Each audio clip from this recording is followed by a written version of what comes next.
सर्वात मोठी बातमी घडामोडी पाहण्यासाठी चॅनेल सबस्क्राईब करा। उद्धव ठाकरे यांची 25 वर्षांची महानगरपालिकेची सत्ता गेली, आता मुंबईचा महापौर कोणाला करायचे यावर भाजपाची रणनीती सुरू आहे। एकनाथ शिंदे यांच्यामुळे भाजपाची मुंबईत सत्ता येणे शक्य झाल्याने शिंदे यांनी बार्गेनिंग पॉवर चांगलीच वाढली आहे।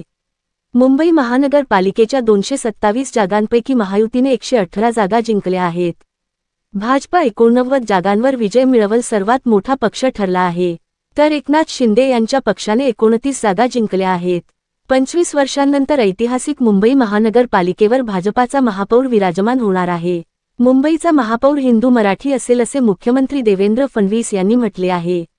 शिंदे आणि भाजपा यांच्या 2.5 वर्षे महापौर पद वाटून घेण्याचा प्रस्ताव एकनाथ शिंदे यांनी ठेवला आहे, परंतु यावर भाजपाकडून अजून संमती मिळालेली नाही।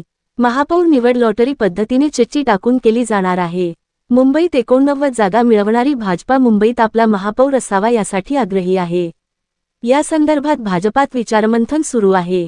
आता लॉटरीची वाट पाहिली जात आहे। एकनाथ शिंदे यांच्या गटाचे नेते देखील महापौर पदासाठी आपला दावा करत आहेत। 2.5 वर्षे महापौर पद वाटून घ्यावे अशी मागणी एकनाथ शिंदे यांच्या नेते आपल्या नेत्याकडे करीत आहेत।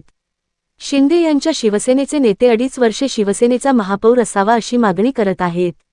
मात्र भाजपाचे श्रेष्ठी यासाठी तयार होतील की नाही हा प्रश्नच आहे। त्यामुळे आता यावरून युतीच्या दोन्ही पक्षात पुन्हा नाराजी नाट्य घडण्याची शक्यता आहे।